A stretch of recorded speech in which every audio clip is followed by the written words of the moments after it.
Hey everyone, Sparks back with another Goddess of Victory Nikke video. Summer Helm is here, but we all know the main event was Anise. I'll be pulling for Helm on stream later today, but let's take a detailed look at Anise, her skills, squad mates, build options, and testing in this video. So, Sparkling Summer Anise is a burst 3 electric support with a shotgun and is one of the best units we've gotten in a long time, and probably the best limited unit of all time. So, if you haven't pulled for her, go do that. You don't even need to watch the rest of this video. But please keep watching, I need the views. Alright, so, Skill 1 activates when entering full burst and affects all electric units. Attack goes up by 55% for 10 seconds, and reload speed goes up by 49%. This is so good, it's dumb. This is not only an insane boost for herself, we'll get to her burst in a second, but it's extremely good for Scarlet too. The reload speed is a huge help for Scarlet, and it's notoriously slow, and a percentage boost like that to her attack is huge with a unit like Scarlet that already has a big attack stat. This of course works with many other units, but we'll talk about that in a minute when we go over her squad comps.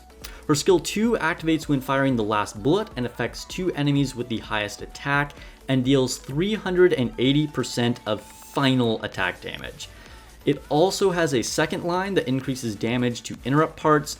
It's a nice bonus, but the important part is the first effect. This deals massive damage whenever you fire the last bullet, which is most of the time because of her burst, but something else that's important to note is that this effectively gives her sniper range. It doesn't matter what her hit rate is because every bullet will automatically deal final attack damage. So, tying all of this together is her burst, which is the standard 40-second cooldown. It affects herself and decreases ammo by up to 73%, which is enough to make her magazine only 1 round. This is how she fires the last bullet with every single shot, combined with the second effect that increases reload speed by 27%, and she can fire constantly without a reloading animation. You'll need some other things to help this, but mostly she can get there on her own, and more on that with her builds in a moment. It also increases damage when you are against strong elements, or when you are the strong element against enemies. So fighting water, it'll go up by 42%. So if she wasn't doing enough damage already, she can obliterate even more. Note that Mother Whale is water, Land Eater is water, and the new Kraken boss is water. Her burst does need to be level 9 or higher to have 1 bullet without privity, otherwise having privity in the squad is a must. Unless you are a Mega Whale, you might want to save some burst manuals for other units because privity is a great option anyway, and you can get her burst up to level 4, 5, or even 7 if you want and still have great results. When choosing equipment, prioritize that reload speed. Resilience Cube is the best cube. Try to get to level 7 of course, otherwise you want a reload speed buffer.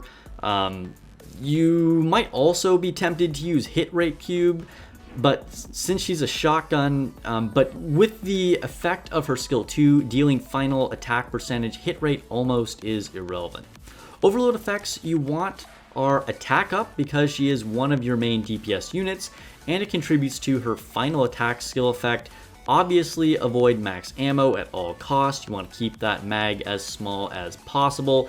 Hit rate doesn't actually matter much, as I mentioned, but she's not using her skill 2 100% of the time, so having a line or 2 of hit rate is pretty good. Of course, charge speed and charge damage do nothing, so the only other 2 stats you really want are elemental damage and crit damage, which will synergize particularly well with Mast and a crit team.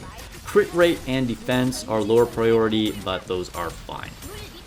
There are many different options for squad mates when using Anise. For Burst 1, Dorothy is a great option. Our other sleeper attack unit in support clothing, they both want small mags and fast reloading. They are also both super strong against bosses. Volume is another great option and synergizes with crit builds and will again give that cooldown reduction. Mast is a unit that I unfortunately couldn't test personally because I don't have her, but is a great burst 2 choice for increasing damage and crit for both Anise and Scarlet or Guillotine. Biscuit is another unit that I unfortunately don't have, but is a very good squad mate that benefits Anise as a support unit, which usually that ability of Biscuit kind of goes to waste in a lot of compositions. Biscuit is an even better option in PvP because you can also get the fast burst gen and synergy with your tank. Quincy is making a surprise resurgence and is actually my favorite burst 2 to pair with Anise. She increases Anise's final attack stat and crit, as well as providing some surprisingly effective heals. In some situations you might still need a tank or an additional healer to keep up with damage, but overall Quincy is super effective and she's one of my favorite units, so I'm happy to have an excuse to put her back in the synchro. Adney is an option for reload speed buffs if you aren't using Privity, and speaking of Privity, she's the most important squad mate for most builds. Scarlet is, of course, another super good burst 3 to use with Anise and in general, of course, and together they dish out some of the highest damage possible in the game.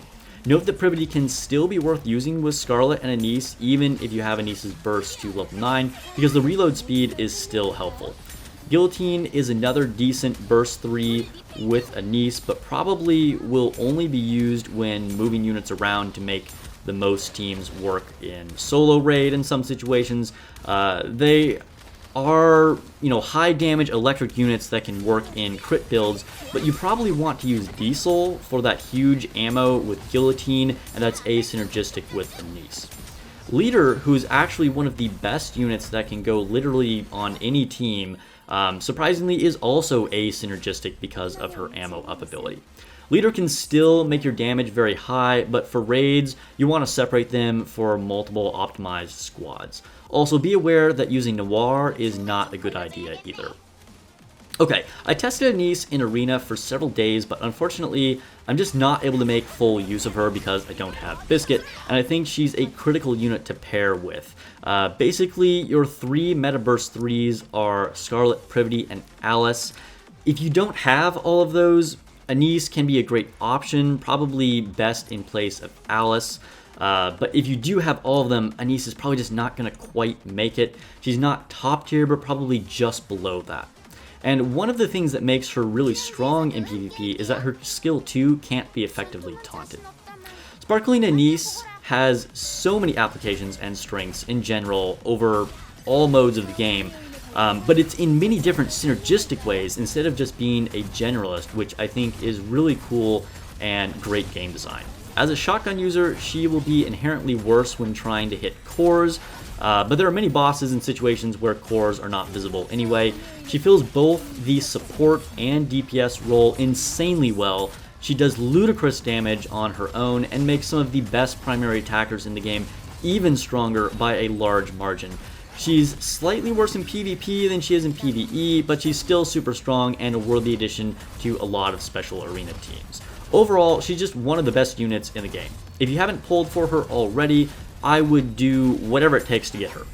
Please subscribe to help me reach 2K subs. We're getting close. This will unlock a lot of cool member benefits, so the sooner we get there, the better. Alright, let's end this video with a mold. Miranda, nice! I think that brings her to core 2. Okay, thanks for watching, and I'll catch you guys in the next video on the next stream.